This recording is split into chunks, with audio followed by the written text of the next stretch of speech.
Bonsoir à tous, bienvenue sur le plateau Equinox Soir, votre décryptage quotidien de l'actualité de lundi à vendredi, 19h, 21h, 18h, 20h, Greenwich Mean Time. Je cite, au moment où, partout ailleurs, on constate une deuxième vague de l'épidémie, couplée à l'apparition d'une nouvelle souche du virus, plus contagieuse, je vous exhorte de nouveau à porter vos masques, à vous laver régulièrement les mains et à faire appel à un médecin ou à tout autre personnel de santé au cas où des symptômes apparaissent.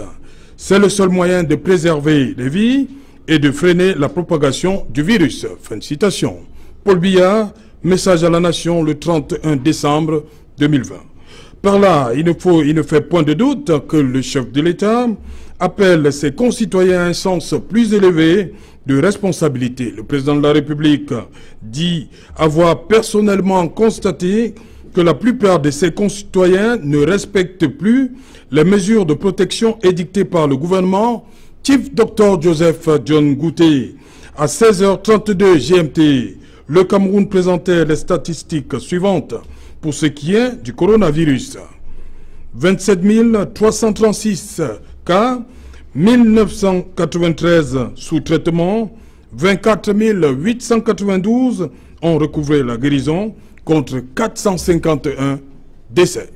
Madame, Monsieur, tout à l'heure à 20h, c'est la grande édition d'information présentée par Cédric Noufelet tout de suite après le débrief du journal et tout de suite le fait du jour.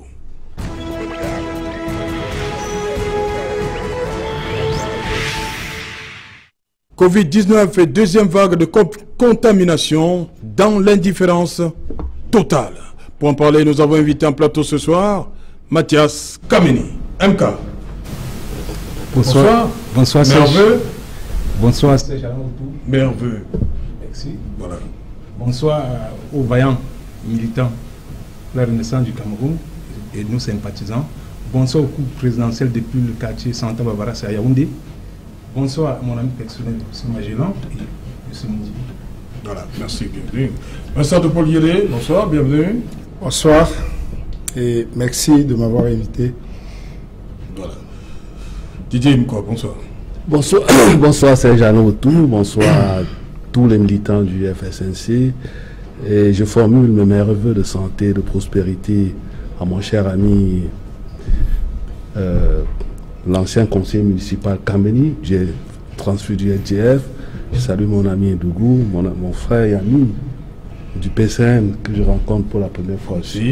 Conseiller municipal, voilà, que je rencontre pour la première fois en ce plateau. Merci une fois de plus de m'avoir invité à cette agora, comment je dirais, journalier ou bien quotidien. Merci Serge. Raphaël Ndougou, bonsoir. Merci Serge-Alain Autou.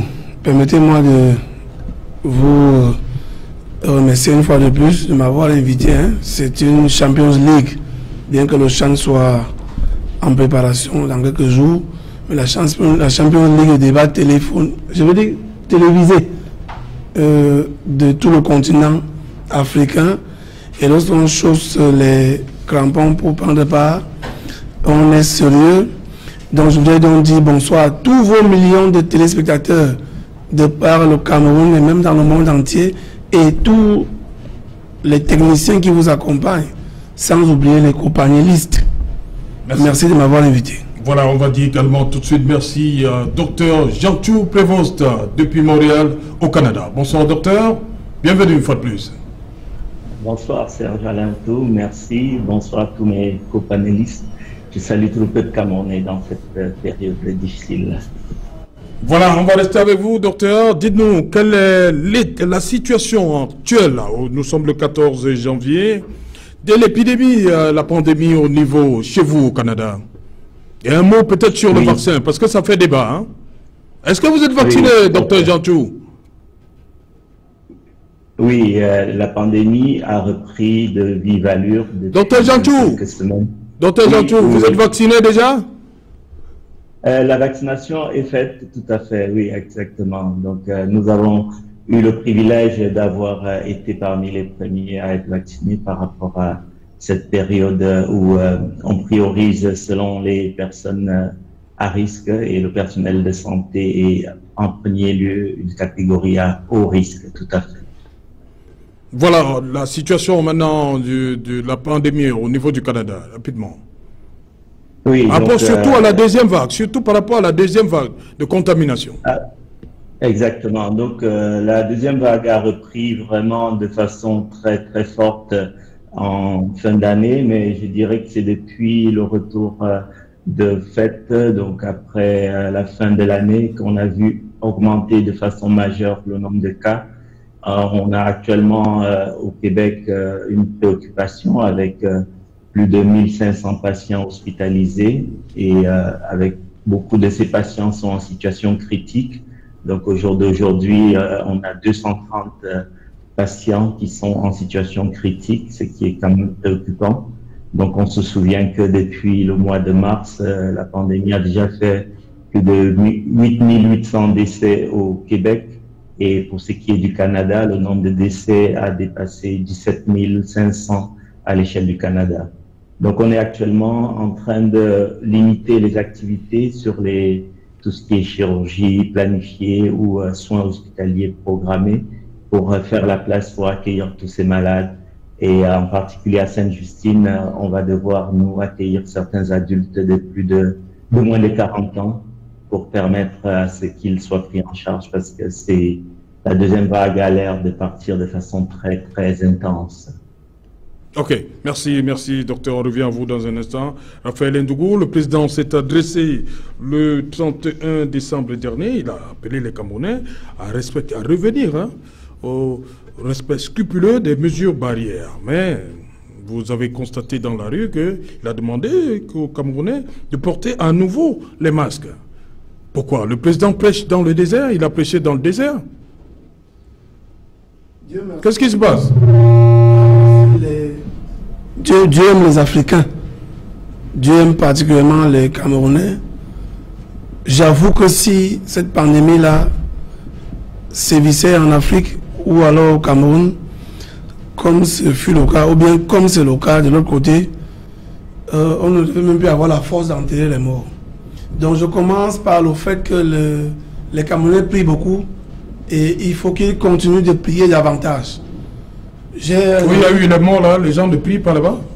Je pense qu'ils ne prient pas. Comment ça? On ne prie pas en Italie? S'ils priaient, ils ne devaient pas inventer leur maladie comme ils l'ont fait. Mais Raphaël Ndougou, on ne prie pas en Italie? Je dis qu'on prie là-bas et ce n'est pas suffisant parce qu'en même temps qu'on prie, et c'est en même temps qu'on invente les maladies. Et quand on invente les maladies, la cible, c'est l'Afrique. Et l'Afrique, donc, il trouve que dans la prière des Africains, il y a justement cette tradition sur laquelle les Africains sont encore accrochés. Si j'ai évoqué l'aspect prière, je voudrais dire que je suis en accord et je suis totalement d'accord avec le président de la République qui demande qu'on continue de porter les masques et laver les mains. Régulièrement. Parce que si cette affaire arrivait ici, je vous assure, quand on circule au quotidien, quand on marche dans nos rues, on dit qu'est-ce que Dieu aime l'Afrique. Je dis n'importe quoi, retrouvons-nous au marché ou à l'Okafoun de Kouti. Voyons comment on circule là. Parce que les administrations peuvent se battre, bon Dieu, dans les administrations, on se bat, on met des lave-mains, on met quand même des mécanismes pour lutter contre cette affaire, pour balayer la route.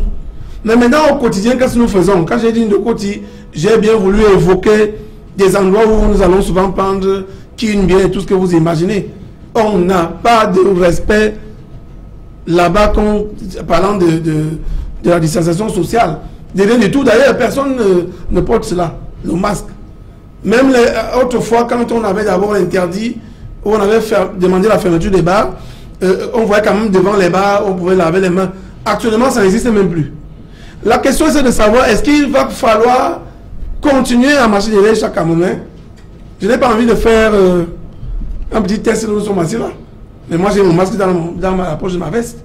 Donc vous voulez dire que les autres ici n'ont pas de masque? Non, c'est pas ce que je dis. Ça peut être que ceux qui nous regardent à la maison. Je dis un petit test. Okay. Mais maintenant, la préoccupation, c'est que est-ce qu'on va marcher derrière chaque Camerounais pour qu'il se préserve d'abord lui-même? Parce que quand quelqu'un est malade, il se soigne d'abord lui-même, dans sa tête.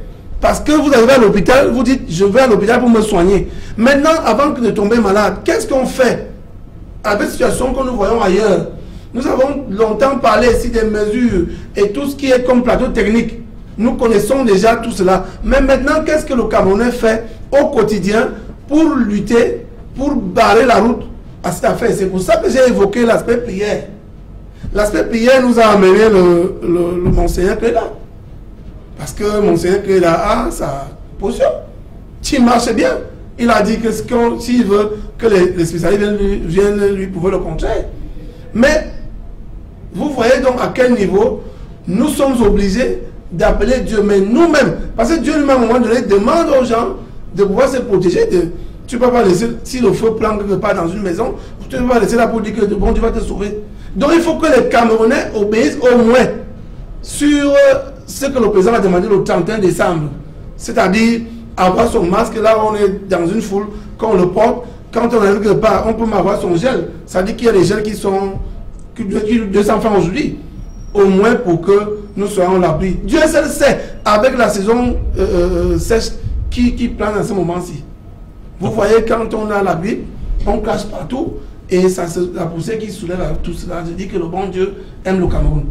Didier Mkwa, cet appel du président de la République semble ne pas être suivi jusque-là. Serge Alantou, lorsque vous m'avez transmis ou proposé le sujet, il y a une expression qui a attiré mon attention, l'indifférence. Ouais. L'indifférence n'est pas un fruit du hasard. L'indifférence ne naît pas d'une situation ex nihilo. L'indifférence n'est pas moins un chaos. Parce que lorsqu'on est indifférent, on se laisse à la prière, comme a dit mon ami Ndougou, soit on balance des expressions telles que le nègre ne meurt pas de telles choses. D'où vient donc l'indifférence? C'est pour ça que je parle d'une situation énième. L'indifférence vient du fait que la pandémie, qui est une épidémie internationale, est un sujet clivant, très très clivant. Au départ, nous avons cru que c'était une problématique liée à la santé publique, mais il se trouve que les enjeux ont dépassé le jeu. Il y a deux écoles aujourd'hui, deux écoles scientifiques qui s'opposent de façon diamétrale. Il y a la première école qui pense que le coronavirus est le fruit d'une manipulation du génome d'un virus résistant dont l'habitat naturel peut être soit le pangolin, soit la chauve-souris. Le génome, en fait, c'est quoi? Le génome, c'est le capital des ADN, de tout ce qui est génétique chez un être humain ou végétal, c'est ça qu'on appelle génome. Donc, il y a des pratiques de manipulation des gènes lorsqu'on a un objectif à atteindre. Et l'objectif à atteindre ici, c'est cette école. C'est une école qui ne manque pas d'arguments solides, d'arguments béton. C'est peut-être pour réduire la menace de la géographie humaine africaine. Lorsqu'on suit des discours comme celui par exemple de Stephen Smith, l'auteur de l'ouvrage La ruée vers l'Europe, il démontre dans son ouvrage que, il faut le lire cet ouvrage si vous ne l'avez pas encore lu, il démontre dans cet ouvrage que si les leaders européens continuent avec cet angélisme, cette façon de montrer qu'ils aiment trop le monde entier, d'ici 2100, sur 10 Européens, 9 seront africains. Ils posent un réel problème. Donc, la géographie humaine africaine, pour eux, est une grosse menace. Il faut la réduire. Ça, c'était quoi?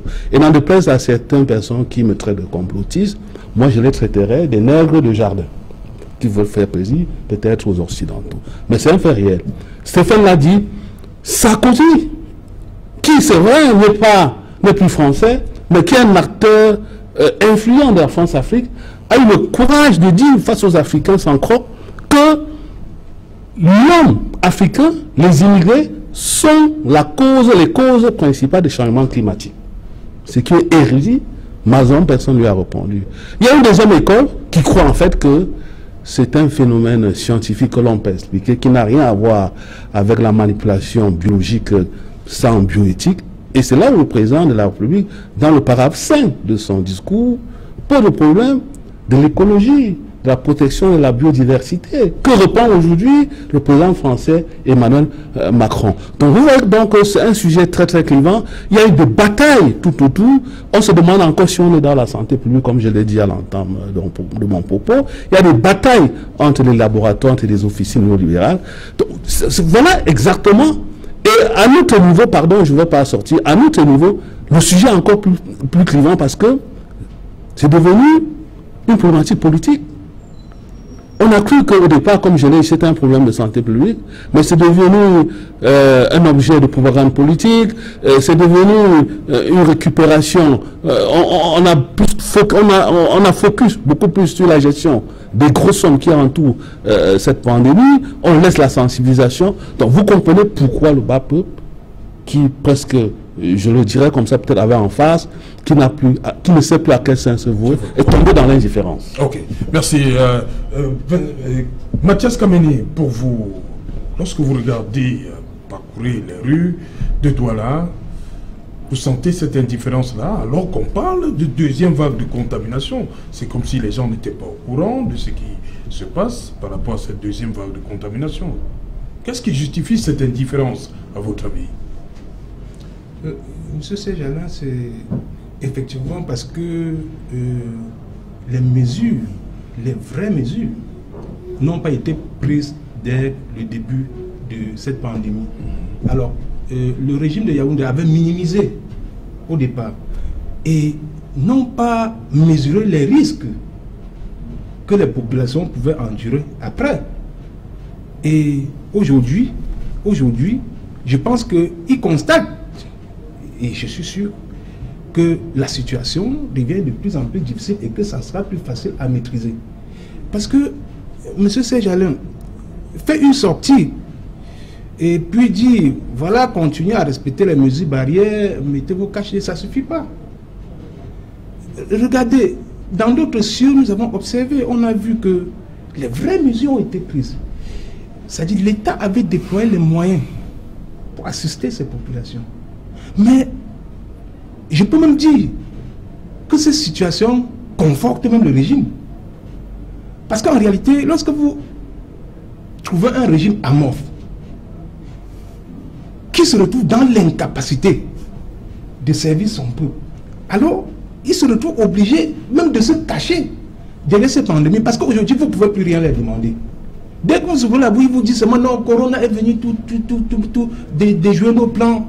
En réalité, ça les conforte. Sinon, expliquez-nous, comment est-ce que le régime de Yaoundé avait pris tous les risques d'ouvrir les bars où tout le monde sait que c'était des milieux qui étaient de plus en plus dangereux pour les contaminations. Alors, avant qu'ils ne prennent ces décisions, quelles mesures ils avaient prises? Rien du tout. Non, en réalité, c'est une situation qui devient de plus en plus compliquée pour le régime.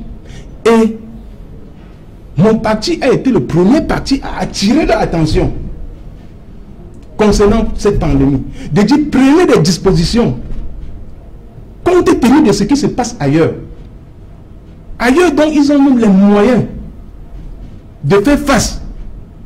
Mais qui, à l'époque, était KO. Le mouvement pour la renaissance du Cameroun avait pris les dispositions de dire au régime de Yaoundé, prenez cette affaire au sérieux.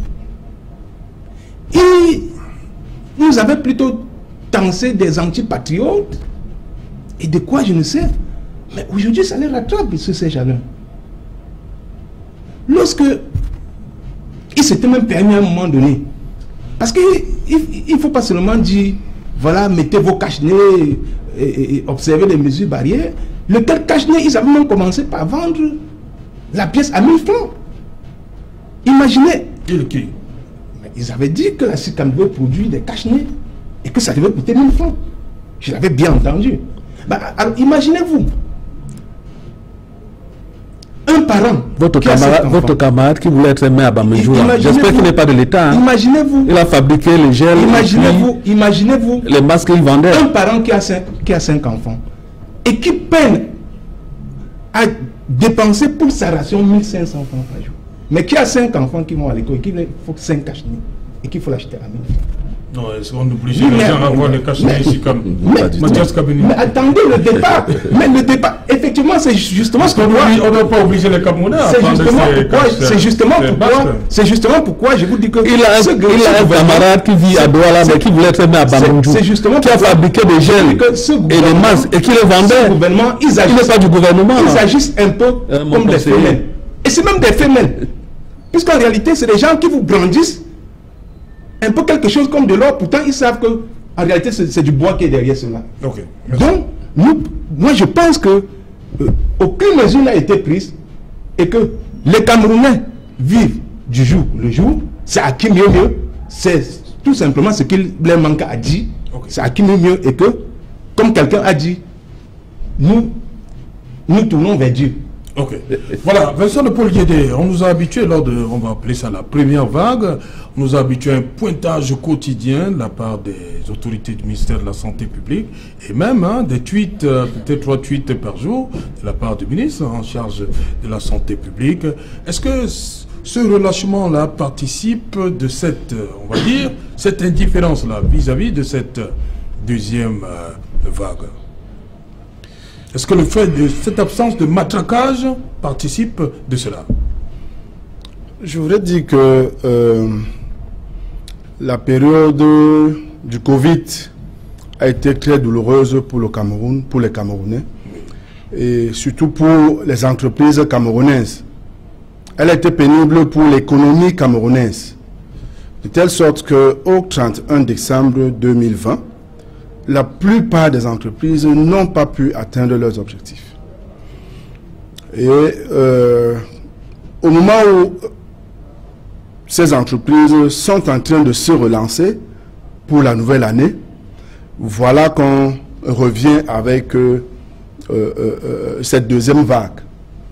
Il faudrait quand même dire que le Cameroun, quelque temps avant, venait d'être félicité pour sa gestion du Covid et avait été pris en exemple. On a demandé à d'autres pays d'être humbles et de se rapprocher du Cameroun pour voir qu'est-ce qu'ils ont utilisé comme méthode.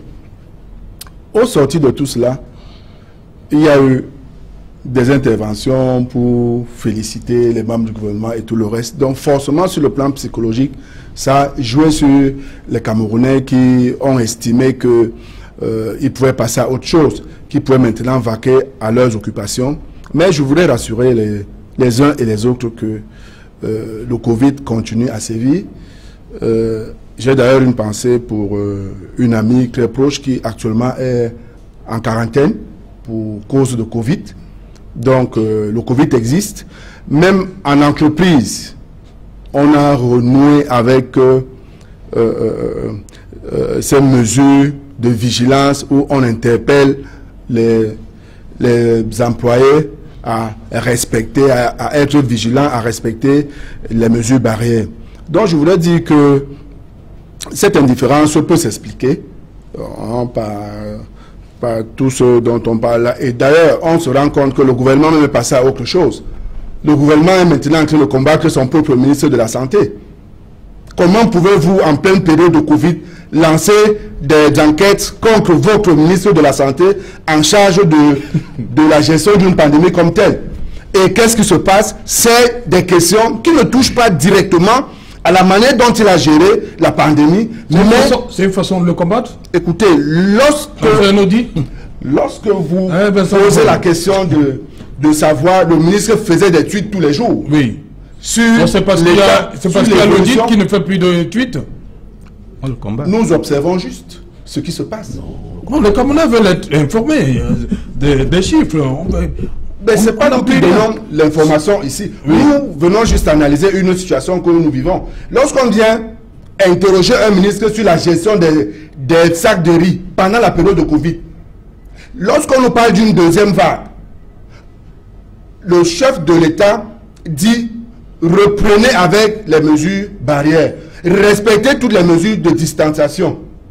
C'est à ce moment-là que le ministre qui est en charge de la gestion de cette pandémie est plutôt sous les chaumières.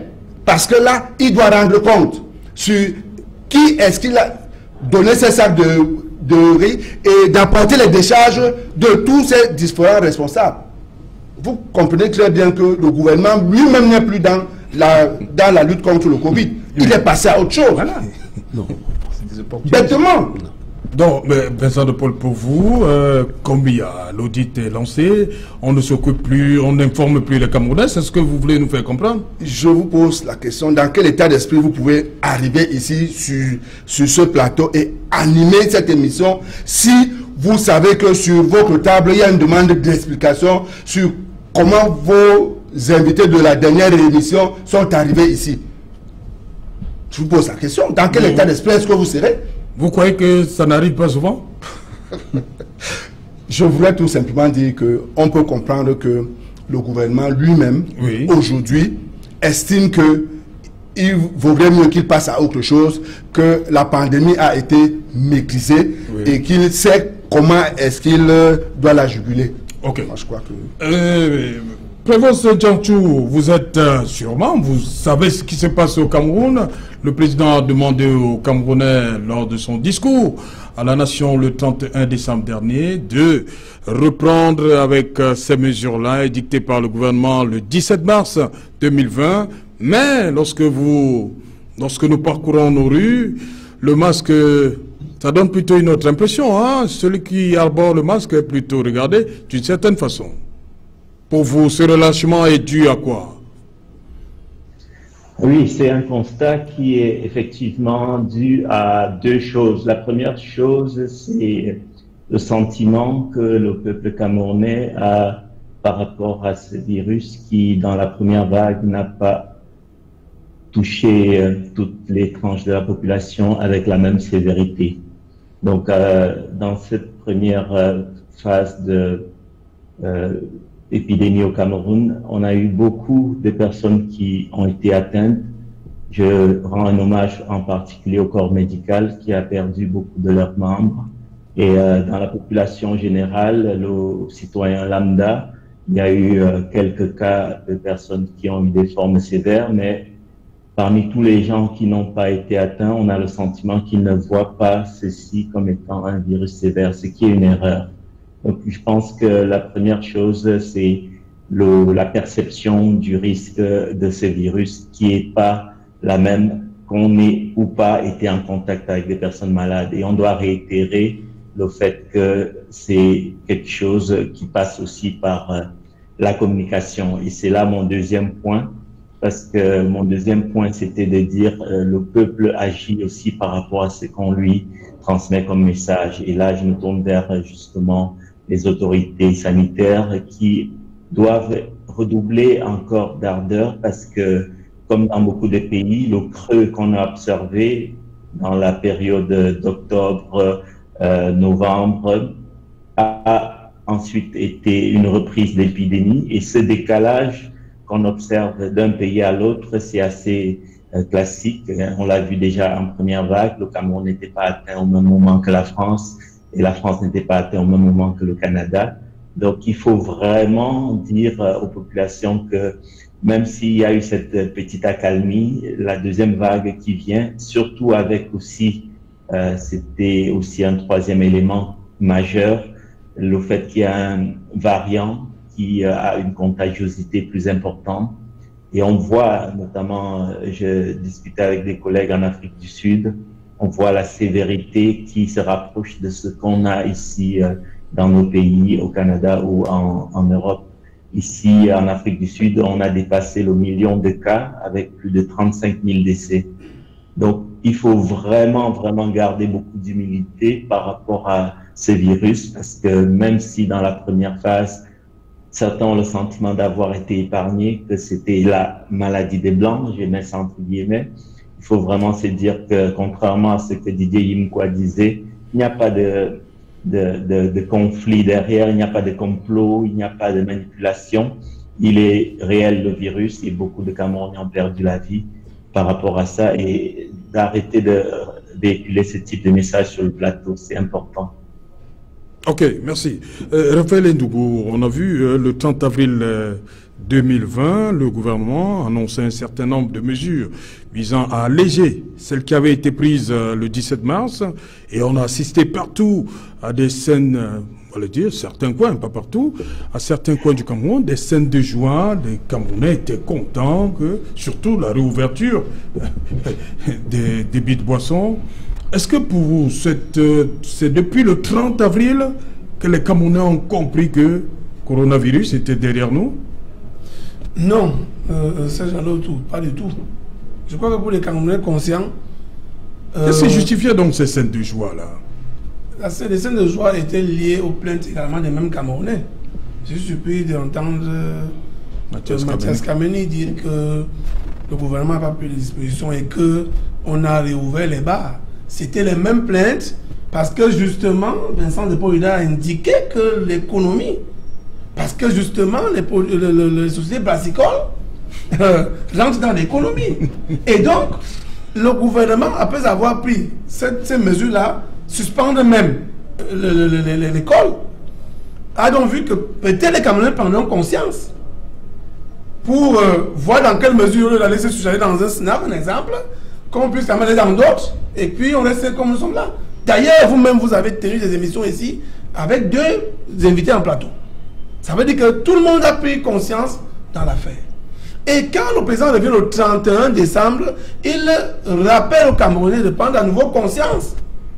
Parce qu'au-delà de tout, je vous avais dit ici, je suis venu dans 1 ou 2 émissions où je vous ai dit que les recettes de grand-mère, moi je ne m'en sépare pas. Chacun à son niveau. Vous avez continué à prendre? Je continue jusqu'à présent. Ok, donc rassurez-vous. Dans la deuxième vague là, pour vous, ça...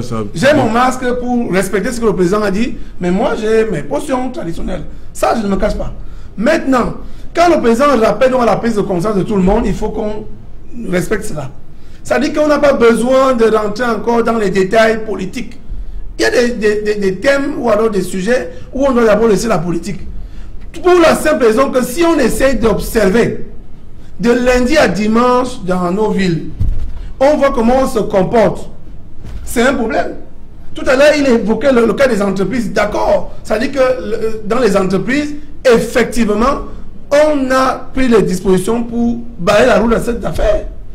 Et on impose, il y en a même qui sont surpris d'arriver dans les entreprises et non pas de cache-nez. Heureusement que, et ça c'est pour répondre encore à la vente de masques de 1000 francs, heureusement que les jeunes dames qui vendent des masques partout, qui coûtent 500 francs, 300 francs. Donc totalement faux ce qu'il a dit par rapport aux masques qu'on vendait à 1000 francs. Maintenant, et même s'il fallait rentrer là-bas en arrière, je crois qu'on a même vu des structures qui ont fabriqué les masques et les distribué gratuitement. On parle ici d'une affaire de santé publique. On parle ici d'une affaire qui, on a vu les médecins mourir de l'autre côté. Donc il n'est pas question de parler politique ici. Bien évidemment. Donc, ce que nous devons faire, c'est d'attirer l'attention, non seulement de nous qui parlons là maintenant, mais d'attirer l'attention des autres Camerounais qui continuent à blaguer. Parce que moi-même qui parle là, je vous ai dit que je prends mes recettes, mais ça ne veut pas pour autant dire que je peux pas mettre le masque lorsque je vais au travail, ou bien lorsque je vais dans les surfaces où il y a assez de monde. Donc il faut qu'on soit clair. Cette affaire-là n'est pas l'affaire d'une personne. Et puis vous savez qu'on peut même blaguer avec nous, pas blaguer, on peut prendre nos positions ici. Mais maintenant, nous allons accueillir nos chaînes. Il y a des étrangers qui arrivent là. On a fait une émission ici, la dernière fois, on parlait justement des mesures qu'on doit pouvoir prendre. Et là, je suis d'accord avec lui, au lieu de tirer à boulet rouge sur le ministre de la Santé publique aujourd'hui. Bien évidemment, il faut comprendre, M. Yédé, que c'est l'opposition qui pose les problèmes et il faut bien que le président résolve ces problèmes. C'est pour dire que le président écoute l'opposition au Cameroun. Parce que c'est un honorable député de l'Assemblée nationale qui a posé ce problème depuis plusieurs mois. Et quand vous savez que le contrôle supérieur de l'État, c'est le ministre délégué, donc c'est le président lui-même qui demande qu'on suive cette affaire de trop près. Ça veut donc dire que l'opposition est écoutée au Cameroun. Mais ce n'est pas pour autant pour une affaire comme celle-ci où nous devons tout faire pour barrer la route parce que nous n'avons pas de moyens. Nous n'avons pas de plateau technique approprié. Les espaces qu'on a même pris autrefois, on a démonté justement. Mais sauf que nous pouvons prendre conscience nous-mêmes et éviter que cette affaire-là vienne nous finir ici. Parce que si ça vient nous finir ici, on ne parlerait même plus politique et peut-être même que les médias pourront fermer. Donc ce que nous devons, c'est la vérité. Oui. Ce que nous devons dire tout simplement, c'est que le président a demandé, parce que si le président venait à imposer, à envoyer la police à la gendarmerie, on a dit que le régime répressif de Yaoundé a encore envoyé les gens arrêter ceux qui n'ont pas de masque. Le président dit, je vous exhorte, de nouveau. Il exhorte, non? Il demande, c'est-à-dire il attire l'attention des Camerounais. Il n'a pas encore demandé que ce soit véritablement, comment on dit, si vous n'avez pas de masque, on vous arrête. Alors que si nous prenons conscience, tout cela, ça passe par la prise de conscience. C'est-à-dire que je sors de chez moi, je prends le masque, que je vais arriver à un endroit, je peux m'acheter le gel. Il est possible qu'on ait ce gel-là. Il n'a pas demandé à la police ou à la gendarmerie d'arrêter ceux qui n'ont pas de masque. Il est encore sur la phase de rappel du danger de l'affaire. Contrairement aux mesures justement répressives. Parce que pour moi, à un moment donné, les Camerounais, nous exagérons quand même chez nous, on ne respecte rien, on s'en fout de tout. Ok. Mathias Kameni, vous voulez parler? Monsieur Ndengou, je ne suis pas d'accord avec vous. C'est l'État qui a la charge de la sécurité de son citoyen. Alors, continuer à respecter les mesures barrières, je dis que ça ne suffit pas. Monsieur Séchanon Outou, la Côte d'Ivoire avait déboursé près de 500 milliards pour soutenir son peuple. Monsieur Bian n'avait déboursé qu'un milliard, monsieur Ndougou. Pourtant, notre pays a de l'argent. Souvenez-vous de la canne avortée de 2019, où on avait mis plus de 2000 milliards. Monsieur Ndougou, on pouvait sortir 1000 milliards sur ces 2000 milliards qu'on ne sait pas où c'est passé pour soutenir les Camerounais. Ils ont engagé plusieurs constructions de grands barrages pour dire qu'ils devaient limiter le délestage. Mais il y a des quartiers qui sont suspendus d'électricité en pleine saison pluvieuse, où tout le monde sait que c'est en saison pluvieuse que les eaux montent et puis... Mais vous parlez de quoi? Monsieur Séjaloutou, c'est eux qui ont promis 300 000 emplois aux jeunes en 2019. Où ils ont fait entrer 300 000 motos. Et c'est ces motos qui portent 3-4 personnes derrière pour propager ce virus. Vous donnez le temps à qui? Vous donnez le temps à qui? C'est eux. Lorsqu'il dit d'observer les mesures barrières, continuer à mettre les cache-nez. Mais monsieur Séjalin, comment va-t-il faire du marché du Carrefour de Koti, du marché Mokolo, du marché central, où parfois vous marchez, vous tamponnez avec quelqu'un? Comment va-t-il faire? L'État a échoué, n'a pas pris de mesures, monsieur. Il s'agit de la vie des Camerounais. Je dis, ils n'ont pris aucune mesure. Alors, la première mesure était même de commencer à empêcher que ces motos surchargent des taxis. Comment on va empêcher? Mais l'État a les moyens. Oui, on avait interdit. Oui, mais l'État peut continuer à interdire. Maintenant, il ne peut plus le faire. Et vous savez pourquoi? Parce que, effectivement, ils savent que le peuple va se soulever. Et pour maintenant empêcher que le peuple se soulève, ils préfèrent aller en sous-marin et ouvrir les bars. Parce que quand le Camerounais est sous, il ne peut plus descendre dans la rue et marcher. C'est de cela, mais c'est de cela qu'il s'agit. Ils ont compris cela. Il faut laisser la politique. Ils ont compris cela. Nous disons, monsieur, il y a eu de l'argent. Je dis, il y a eu 2000 milliards pour la canne avortée de 2019. Et près de 3000 milliards, on ne sait pas où est allé ces milliards. Pourtant, on pouvait, monsieur Séchalin, on pouvait prendre ne serait-ce que 1000 milliards pour confiner les cas. C'est un problème de confinement.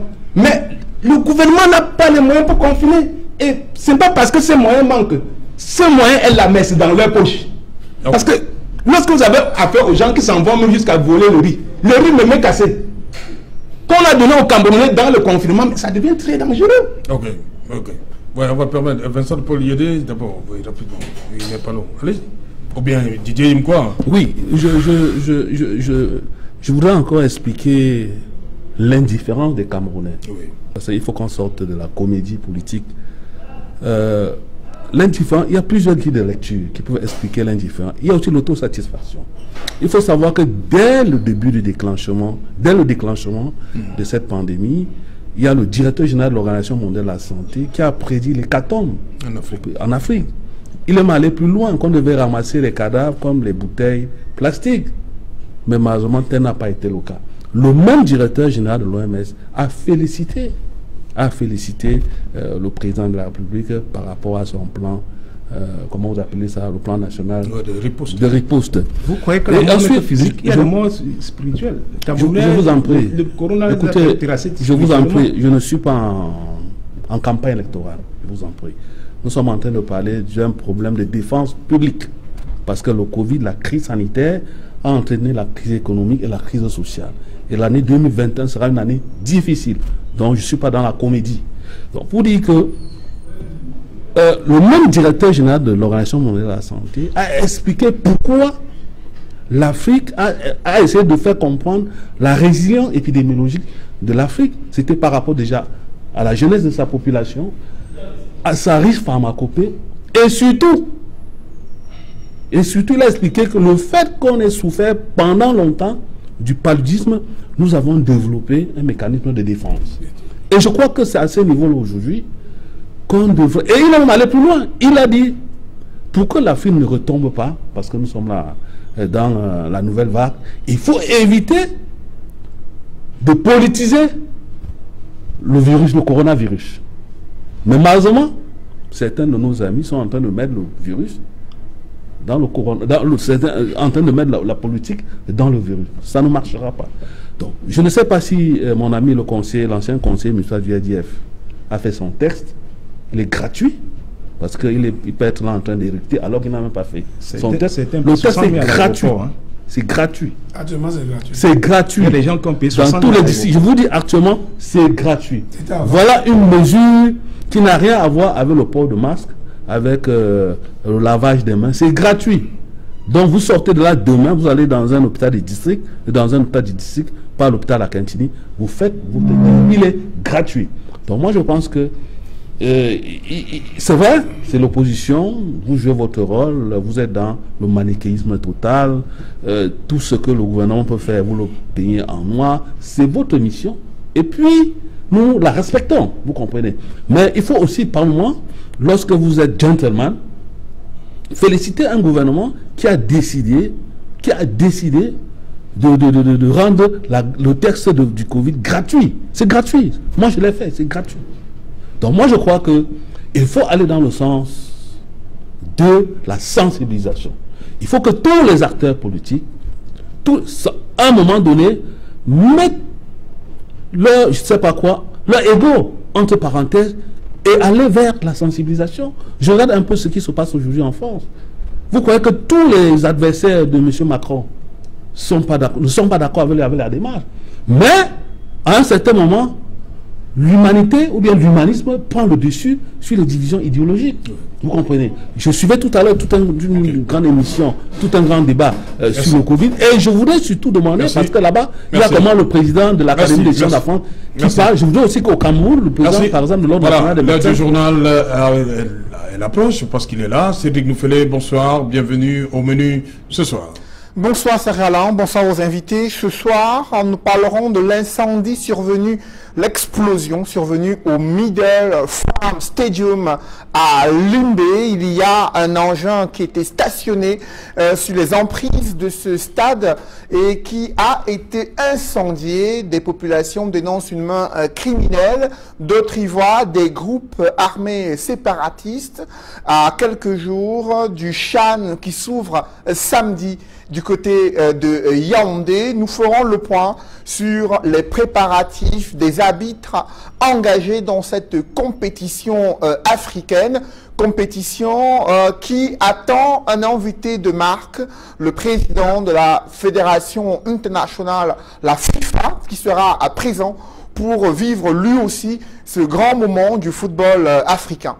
Dans le journal de 20h, nous parlerons également du budget d'investissement public dans la région de l'Ouest, là où plusieurs magistrats municipaux émettent des réserves sur les projets qui ont été énoncés dans ce BIP au regard des besoins des populations et des lenteurs observées dans l'exécution des projets précédents. Nous parlerons également dans le journal de 20h des performances du secteur douanier et du secteur fiscal dans la région du Sud, des performances qui sont en deçà des attentes. Quelles en sont les raisons? Éléments de réponse dans le journal de 20h. Sajal. Voilà, madame, monsieur, dans une trentaine de minutes, donc ce sera la suite Equinox-Soir, c'est-à-dire la deuxième partie, la partie réservée au débrief du journal.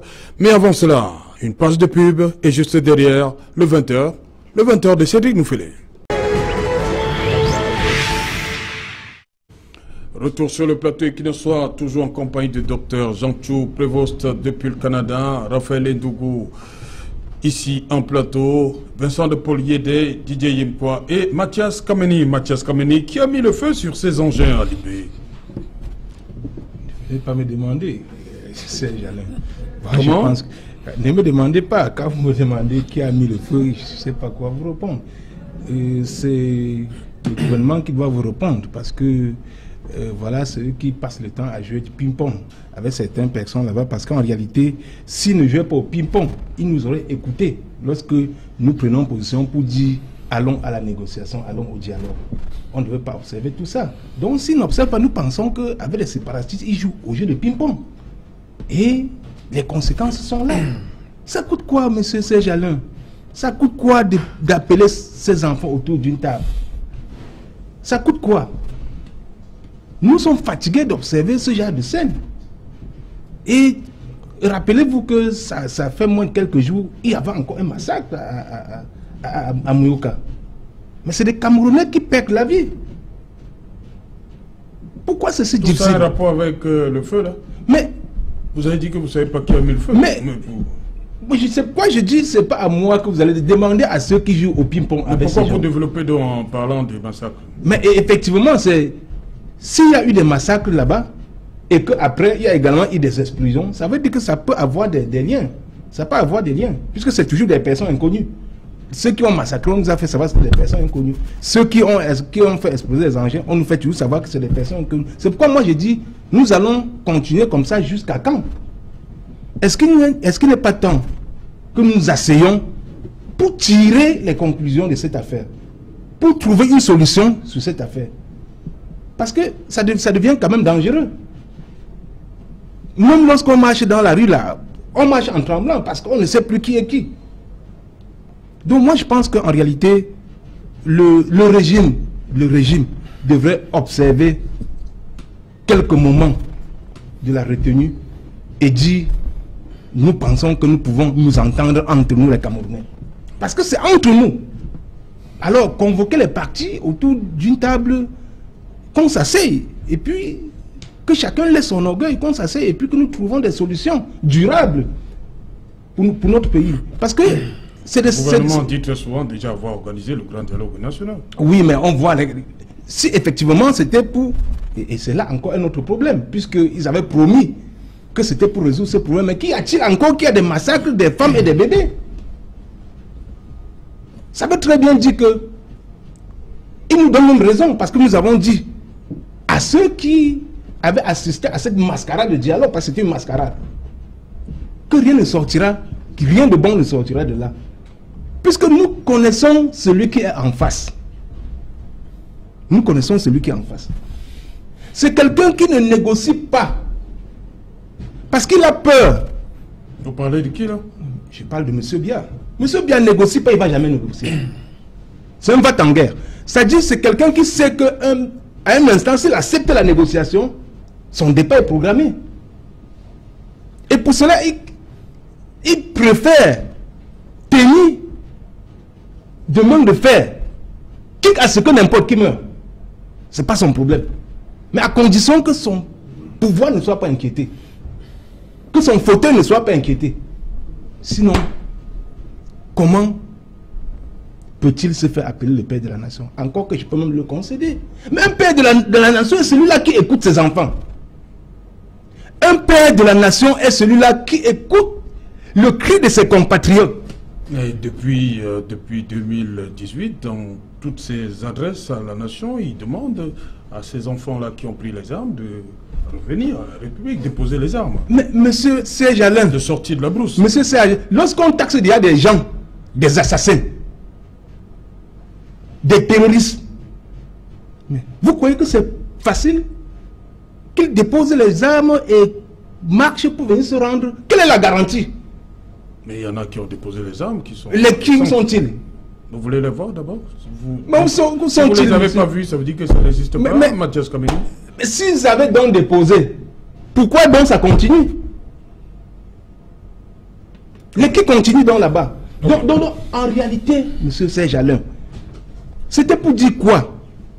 C'était pour dire que lorsqu'on est un père de la nation, on laisse ses intérêts égoïstes et on s'humilie. M. Biya peut décider de s'humilier. À un moment donné, dire oui, j'accepte de m'humilier. Je vais dialoguer avec les Camerounais. Je vais dialoguer avec mes frères. Accorder l'amnistie à ces personnes qui ont porté les armes. Parce que pour les déposer aujourd'hui, c'est même plus facile. Parce qu'ils ont peur. Même à ceux qui sont à l'extérieur, dit ok, je vous accorde l'amnistie. Rentrez au pays, nous allons résoudre ce problème. Ils vont venir parce que la garantie est là. Mais si il continue toujours à tenir des paroles de menace, parce que souvenez-vous de son dernier discours du 31, où il avait dit, où il avait encore réitéré son mot d'assassin. Quelqu'un qui veut pacifier doit baisser un peu le ton. Okay. Parce que lorsque vous continuez à les traiter d'assassin, ils continuent à foncer de plus en plus dans la brousse et se radicaliser. Okay. Et ce que je veux aussi mentionner, c'est que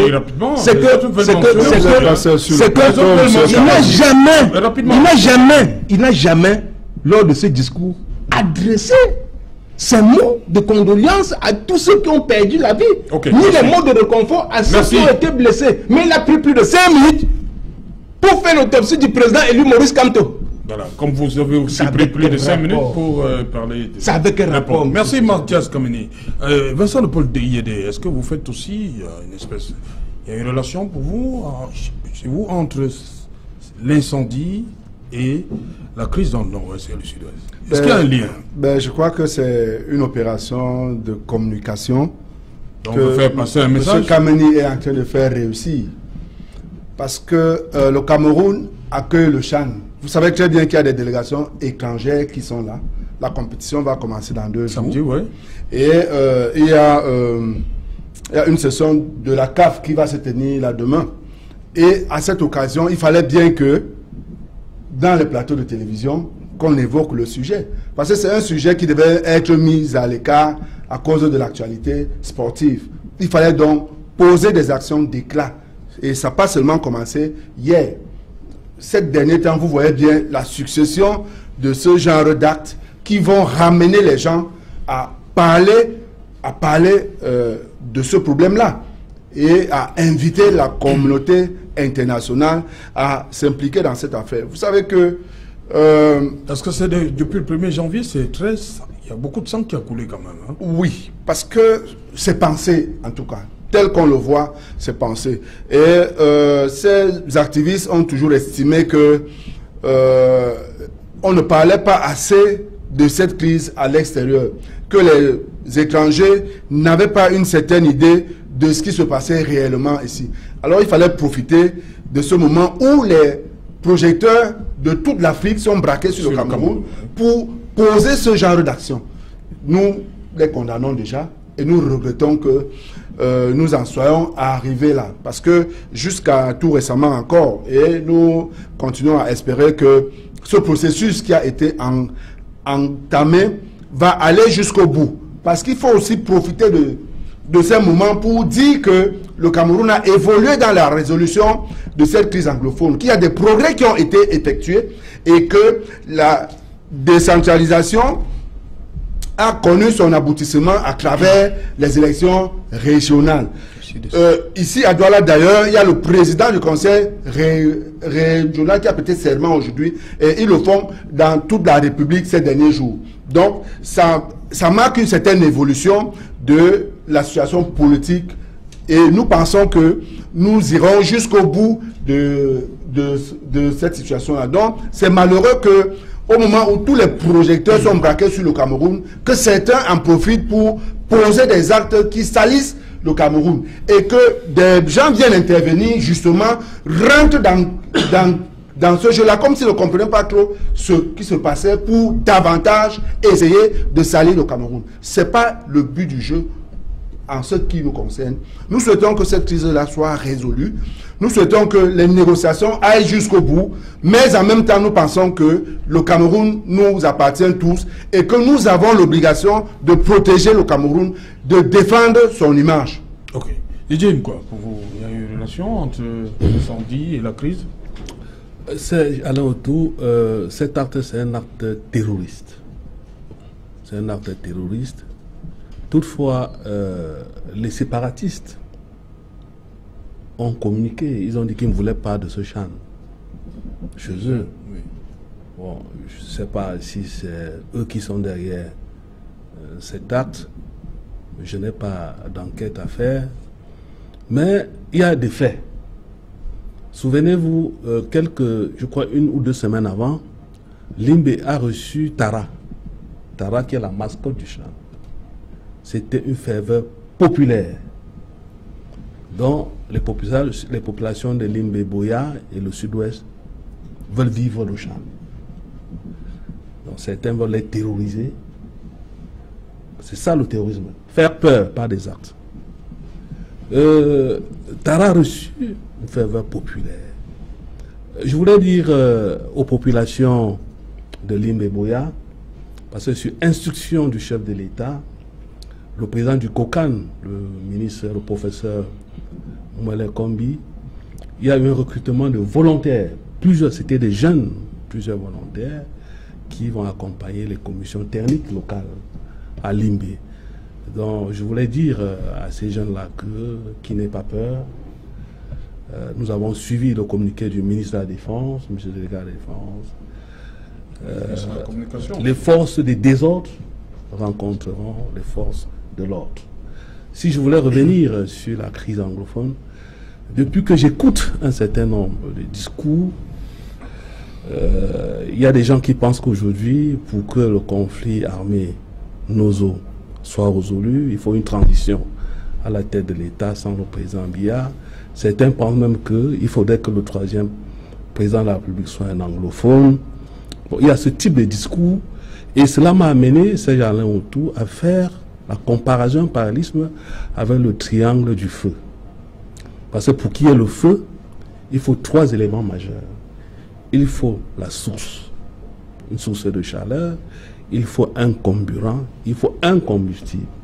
Quand vous le ramenez dans le nozo, le combustible, c'est tout ce qui brûle, tous les hommes qu'on assassine, tous ces enfants qu'on tue, c'est ça le combustible.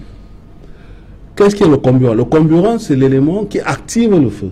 Évidemment, c'est ce type de discours que je viens d'entendre ici avec Kameni, qui, je crois qu'il avait encore une once d'humanité en lui. Il aurait dénoncé l'acte. Il ne l'a pas dénoncé. Il a plutôt demandé que le chef d'État offre du caviar et du champagne à ceux-là qui ont assassiné les enfants. C'est ça le comburant. C'est ce type de discours. Maintenant, il y a ce qu'on appelle la source de chaleur. Évidemment, tous ceux qui ont un agenda caché, tous ceux qui font dans la nécropolitique, la politique des cadavres, ont un langage. Ils parlent de stigmatisation, de malgouvernance, comment dirais-je, c'est-à-dire qu'on a isolé, qu'on veut la francisation du nozo. Voilà autant de discours. Si vous voulez aujourd'hui qu'il n'y ait pas le feu, il faut d'abord tuer tout le monde, ce qui est impossible. Il faut aussi avoir le courage de stopper ce type de discours qui enflamme, qui n'apaise pas. Parce que quand j'écoute un conseiller municipal qui a été élu, et je le félicite pour ça, je le respecte, éviter de dénoncer ces actes du terroriste, moi ça me fait peur. Monsieur Kameni, je vais reprendre un discours du chairman qui a été votre président, qui a été même votre papa. Lui disait que il ne marchera pas en 92, parce que lui aussi, il avait défendu, il avait dit qu'il était élu. Mais lui disait qu'il ne marchera pas sur les corps des Camerounais. Kamto l'a également dit. Je vous en prie. N'amenez pas Kamto en ce débat. Kamto l'a également dit. Il disait qu'en 92, Fundi l'a dit, le chairman, qu'il ne marchera pas sur les cadavres des Camerounais pour aller s'installer et tout dit, qu'il ne va pas nager dans le sang. C'est pour ça que chairman que vous connaissez très bien, qui a été votre mentor, reste aujourd'hui un homme respectable. Donc, vous voulez nous entraîner dans la nécropolitique, vous voulez utiliser peut-être le conflit Nozo comme un cheval de Troie, ça ne passera pas. Nous sommes tous pour le dialogue. Et pourquoi vous ne dialoguez pas? C'est pas moi qui suis le président. Mais assumez les responsabilités. Je le dis ici. Assumez. Dans mon parti politique, le FSNC, notre président national était clair. Monsieur déposer les armes comme les autres. Vous avez les DDR qui sont pleins de jeunes, qui ont compris qu'on les avait trompés. Déposez nos armes ou rentrer dans le couloir républicain. Et on va dialoguer. On ne peut pas dialoguer avec le fusil sur la tempe. Sur les tempes, monsieur. C'est impossible. Donc je pense qu'il faut tenir un discours responsable. C'est tout ce qu'on demande. Vous comprenez? Parce que ceux qui tuent, ces assassins que vous considérez comme les combattants de la liberté, ne savent même pas pourquoi ils tuent. Ils ne connaissent même pas l'enjeu de cette histoire. Les commandités sont ailleurs, peut-être même à côté de vous. Qui ont des agendas cachés. Ces enfants-là sont élevés par la drogue, sont endoctrinés. On leur propose non et merveille, mais ils ne savent pas ce qui se passe là-bas. Ils ne savent pas exactement ce que l'agenda des commanditaires. Donc moi je pense que soyons responsables, soyons sérieux. Sochan va réussir. Et si moi personnellement j'ai quelque chose à retenir du renouveau, je retiendrai d'abord ces infrastructures. Je peux vous dire, tous ceux qui ont vu soit le complexe sportif de Japoma, vous dites qu'on n'a pas, que c'est quelque chose, c'est une magnificence féerique, paradisiaque. Donc depuis un demi-siècle. Ceux qui ont vu le stade de la réunification, qui n'est pas du badigeonnage que M. Yemkwa, c'est de faire. Vous présentez un stade et vous vous félicitez, M. Yemkwa. Je continue. Le Gabon, qui est moins pauvre que nous, a 10 fois ses infrastructures. Vous vous félicitez de quoi? Je peux parler du Cameroun. Quand vous parlez, je vous écoute. C'est bien lui-même. Et il n'a pas donné, il a refait. Où sont les infrastructures que lui-même a Quand vous parlez, je vous écoute. Vous pouvez m'écouter. Où sont les infrastructures que monsieur vient trouver? Vous pouvez m'écouter. Il les a tout abîmés, maintenant il les refait, vous venez les vanter ici. C'est maintenant votre président. C'est lui maintenant votre président. Je veux faire savoir aux téléspectateurs qu'il s'agit d'une réflexion. Tout à l'heure, vous avez demandé à vos amis de moto taximan de quitter alors que ce sont vos amis. Vous avez dit que le président Bialor a donné une moto alors que ce sont vos amis. J'espère que vous aurez le courage de leur parler dans les yeux demain. Je vous le dis. Je parle des stades, des infrastructures sportives. Je continue à dire que le complexe sportif de Japoma, c'est une magnificence féerique. Le stade de la réunification de Bepanda, c'est une magnificence parasidiaque. Le stade que vous allez à Bafoussam ou à Limbe, c'est des choses rares. Je peux vous dire, certaines personnes, des experts des questions de football qui ont vu ces stades, se sont demandé si le Cameroun était en train d'organiser la Coupe du Monde.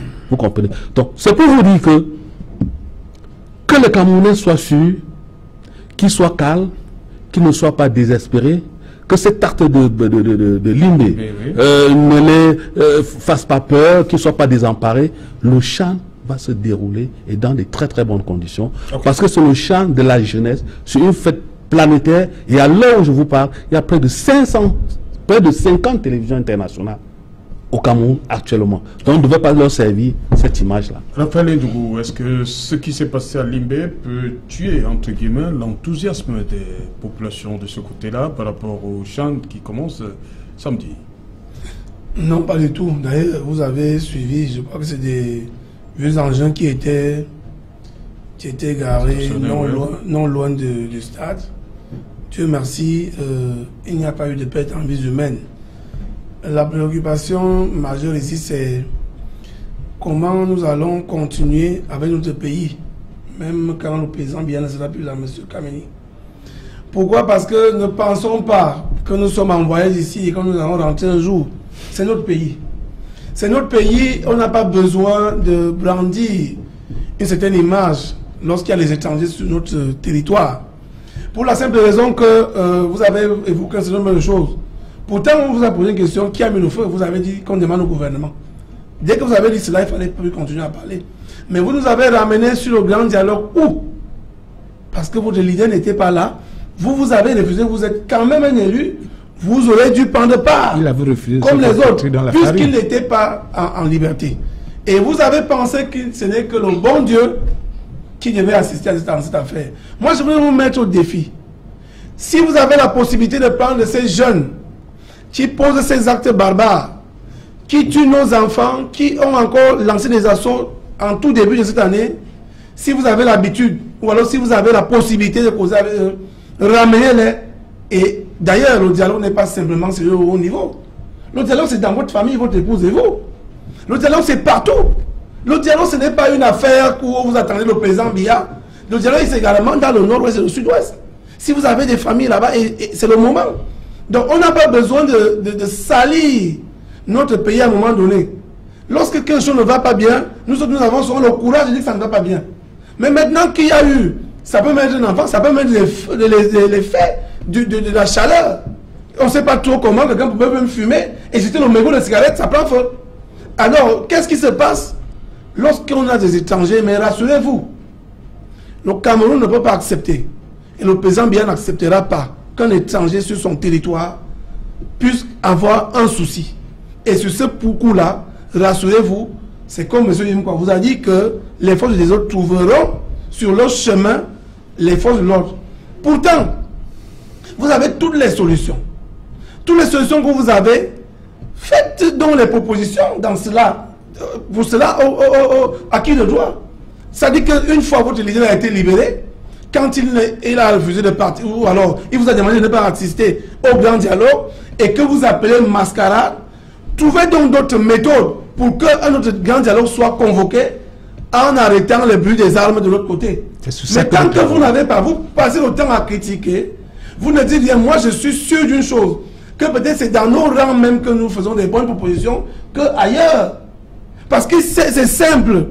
Nous disons, il y en a qui sont pour la séparation, il y en a qui sont pour le fédéralisme, mais il y en a qui sont pour l'amélioration des conditions de vie. Parce qu'en réalité, c'est ça qu'il est question. Il faut que les conditions de vie soient améliorées. Alors, nous avons toutes ces propositions-là. Qu'est-ce qu'on fait? C'est d'aller s'asseoir. Si vous avez D'ailleurs, ce qui est sûr, c'est que ça a commencé à brûler là-bas. Deuxième attentat, c'était là dans l'Ouest. Ça veut dire qu'il n'est pas question de se moquer de ceux qui souffrent aujourd'hui. Parce que lorsque la barbe de votre voisin brûle, faites-en attention.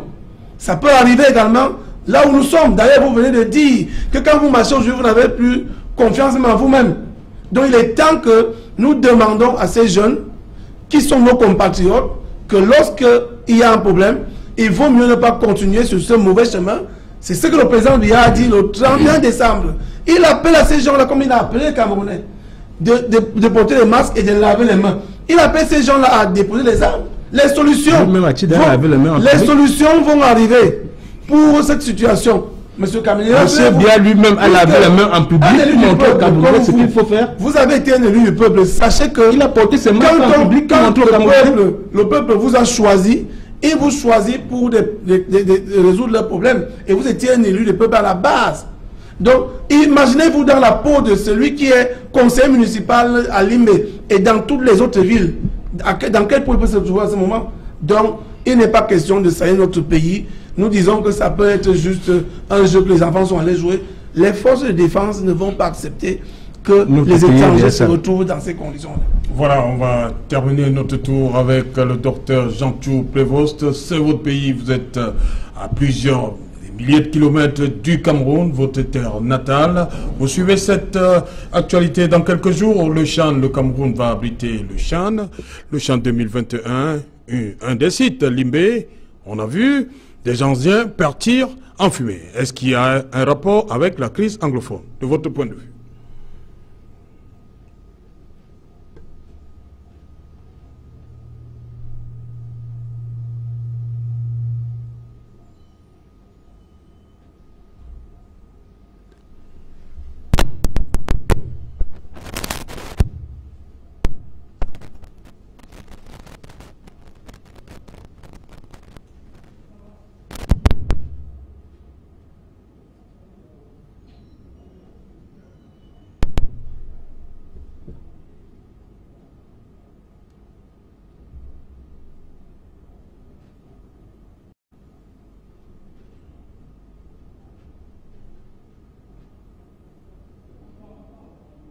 Alors, nous n'avons pas le retour du docteur Jantou ici.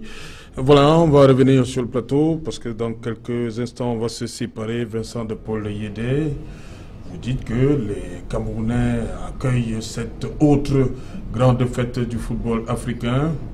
On doit taire certaines choses pour montrer un autre visage du Cameroun. C'est le moins qu'on puisse dire. Nous avons une compétition que nous accueillons. Nous avons des étrangers que nous accueillons. Nous devons leur montrer ce qu'il y a de mieux chez nous, ce qu'il y a de meilleur. Nos problèmes ne fuient pas. On reviendra à nos problèmes lorsqu'ils seront partis. C'est comme ça que ça se passe partout ailleurs, même chez vous. Lorsqu'on a sonné... Vincent de Paul Yédé, vous dites que nos problèmes ne fuient pas. Nos problèmes ne fuient pas. Donc après les problèmes, on pourra bien revenir discuter. Ce cabinet tel qu'il est en train de faire là, on verra bien. Vous savez, la boîte de Pandore a été ouverte. Les gens ont pris des armes, c'est extrêmement compliqué. Ça ne peut pas se régler comme un coup de baguette magique. Non, c'est pas possible. Donc, on prendra le temps pour régler cela. Mais pour l'instant, accueillons nos invités. Et c'est l'occasion pour moi de leur souhaiter la bienvenue et de leur parler du PCN. Peut-être qu'ils ont entendu parler du PCN sans savoir que, c'est effectivement le parti du président Cabral. Ils savent que c'est le petit frère qui aspire à prendre le pouvoir en 2025. Oui. Nous sommes un parti républicain qui aime le Cameroun, qui respecte les institutions et qui mène un combat en respectant la légalité. Nous profitons également de la campagne des inscriptions sur les listes électorales qui a été ouverte dès le 1er janvier pour apporter notre soutien à l'organisation OMC, 11 millions de citoyens, qui hier et aujourd'hui a mené des activités en Dokoti pour inciter les Camerounais à s'inscrire sur les listes électorales. Parce qu'au PCN, nous pensons que ce n'est qu'à travers les élections que nous pouvons aller jusqu'à étudier. Donc nous invitons les Camerounais à s'inscrire parce que demain, c'est eux qui auront la décision. Ok. Mathias Kameni, qu'est-ce que vous dites aux étrangers qui sont au Cameroun? Parlez aux étrangers qui sont au Cameroun, Mathias Kameni. Moi, je dis personnellement que Dieu les bénisse parce qu'au Cameroun... vous êtes pasteur? Au Cameroun, on ne vit que grâce à Dieu. Comment ça? Donc, que Dieu continue à leur protéger jusqu'à leur retour. Parce que si on regarde même sur la route sur laquelle ils sont arrivés à Douala, alors comme nous avons promu l'autoroute, ça fait plus de 6 ans, on n'a que réalisé 60 km sur 221. Je pense quand même qu'ils vont comprendre qu'ici, ils sont à un demi en fait. Comment ça? Le Seigneur est là pour les protéger, comme je le dis toujours. Et je vais dire aux Camerounais de continuer à faire confiance à notre parti parce que le Mouvement pour la Renaissance du Cameroun est le seul parti au Cameroun qui a un très grand projet de société pour l'avenir de tous les Camerounais. Le rêve de la jeunesse, c'est le Mouvement pour la Renaissance du Cameroun. Et je voudrais également profiter pour saluer tous ces milliers de Camerounais que malgré les intimidations, malgré les enlèvements, continuent à nous faire confiance. Tenons Dieu, la victoire n'est plus loin. C'est ceux en face qui ont des problèmes, mais nous, au Mouvement pour la Renaissance du Cameroun, nous sommes debout et nous sommes fiers de l'être. Et j'appelle également les Camerounais à être debout le 5 février pour accueillir triomphalement le vice-président Mamadou Mokhtar, notre héros national, de converger tous à Yaoundé pour l'accueillir. Allons avec nos torches et nos lampes. Parce qu'ils risquent de le libérer nuitamment comme ils le font souvent pour nous éviter de faire foule. Mais nous allons élire domicile là-bas. Même nous allons dormir là-bas jusqu'à accueillir notre héros national. Voilà, donc mobilisons-nous. Voilà, merci. On va d'abord prendre le docteur Jantou, qui est, je crois, la qualité est bonne cette fois-ci. Docteur Jantou, oui. Vous disiez, je vous interrogeais sur est-ce qu'il y a un rapport entre l'incendie à côté du stade de Limbé et la crise dans le nord-ouest et le sud-ouest? Oui, tout à fait. Je disais que cette crise arrive à un moment donné où les populations sont très désemparées. Ça fait plusieurs années que cette guerre, puisqu'on va parler de guerre interne, une guerre fratricide sévit. Et pour se faire entendre, les populations ont essayé par tous les moyens de faire entendre leurs revendications. Et vivant dans un pays fédéral ici au Canada, on se rend compte que c'est important de mettre sur pied des outils pour écouter les différences culturelles. Et ces outils malheureusement, ne sont pas mis au pied au Cameroun parce que dès l'instant où il y a une voix discordante, elle est considérée comme une voix à abattre. Et on le voit par rapport aux marches du MRC qui ont été réprimées parce qu'ils avaient simplement voulu mettre en avant cette volonté de parler d'un dialogue authentique et surtout de soulever les mots qui minent le Cameroun. Et ces mots sont tellement nombreux que finalement, la CHAN serait un non-événement parce que quand je vois encore des écoles à l'extrême nord où les enfants sont assis sur des parpaings et puis les salles de classe avec des pailles, je me dis l'argent mis dans les stades de Japoma, l'argent mis dans beaucoup de choses et une grosse partie de cet argent qui a été détourné alors qu'il y a des enfants qui n'ont pas accès à l'eau potable. Je me dis le gouvernement n'entend pas et ils font un peu de la sourde oreille face à leur peuple. Et donc, je pense que ces attentats et autres sont des manifestations d'un peuple qui souffre. Et il faudrait réellement que le gouvernement convoque tous les leaders des partis politiques pour s'asseoir avec eux à la même table, réfléchir. Et nous, dans la diaspora, on est tous prêts à contribuer, à apporter des idées pour que le Cameroun, peut-être ça ira vers le fédéralisme, probablement ça ira vers le fédéralisme, mais il faut que vraiment un dialogue authentique se fasse. Merci, Dr Zanchour, depuis Montréal. Merci d'avoir une fois de plus été avec nous. Raphaël Ndougou, voilà, dans 2 jours, qu'est-ce que vous dites aux étrangers qui sont chez nous au Cameroun? Ces étrangers-là, forcément, viennent des familles aussi. Je voudrais faire mien les propos de M. Yédé. Lorsque vous bagarrez avec votre épouse, ça aussi c'est la preuve de dialogue, et qu'on sonne à votre porte, vous demandez à votre épouse, laissons l'étranger partir avant de continuer notre bagarre. Ça là, c'est quelque chose qui concerne monsieur Kameni, parce que quand ils sont là, nous les accueillons. D'ailleurs, le Cameroun n'est pas un hôpital, c'est vrai, mais c'est une terre très accueillante. Maintenant, je ne voudrais pas faire la propagande ici, parce que le Cube lui fait la publicité, le sel lui ne fait jamais la publicité. On connaît le sel, et donc vous suivez mon regard, parlant des partis politiques. Mais je n'ai pas suivi M. Kameni appeler les Camerounais comme M. l'a fait. Il a juste dit que non, comme c'est le parti, le petit frère du RDPC. C'est le moment, M. Kameni. C'est le moment d'appeler les Camerounais d'aller s'inscrire. Peut-être que vous ne l'avez même pas dit qu'on a relancé les inscriptions. Il faut que les Camerounais le sachent. Que c'est maintenant le moment d'aller s'inscrire. Les Camerounais ont le MS dans le cœur. Oui, le MS sans pas besoin de l'électeur. Ils savent ce qu'ils ont sans carte d'électeur. Ils ont le MS dans le cœur. Sans carte de parti. C'est le moment de sensibiliser parce que vous voulez profiter des détails du genre l'acquisition de Nozo. Ce n'est pas ça. Vraiment, il faut sensibiliser. L'émission que nous avons commencé au début, nous avons parlé de sensibilisation sur le port du masque. Nous sommes tombés dans les enjeux. La sensibilisation, on demande aux jeunes de sortir de la forêt. Maintenant, on sortit l'émission dans le cadre de votre plaidoyer ou alors votre campagne électorale une fois de plus. Il faut dire aux Camerounais d'aller s'inscrire sur les listes électorales si vous essayez, si vous espérez battre le seul parti qui est représenté dans 360 communes au Cameroun. Merci.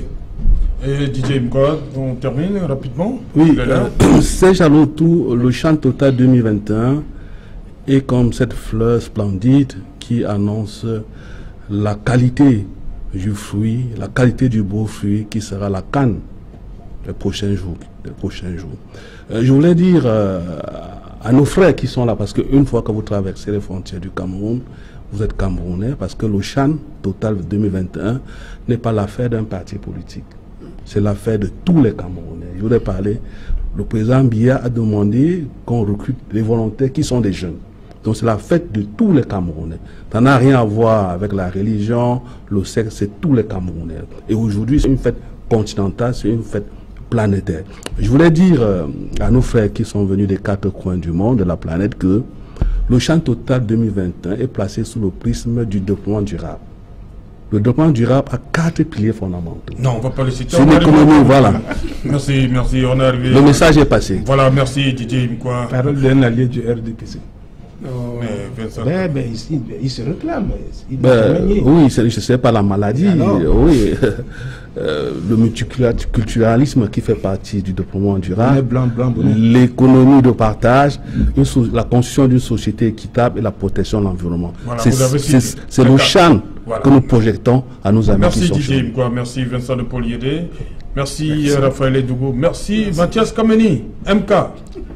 C'est moi qui vous remercie et je remercie tous ceux qui nous ont écoutés. Merci. Et je continue à demander aux Camerounais de se mobiliser pour accueillir. Merci Mathias. Merci. Voilà, madame, monsieur, on arrive au terme de cette édition Equinoxoir, l'avant-dernière de la semaine. La dernière, c'est bien évidemment demain, lorsqu'il sera 19h. Bonsoir, Kondogo. Dans l'ancien quartier.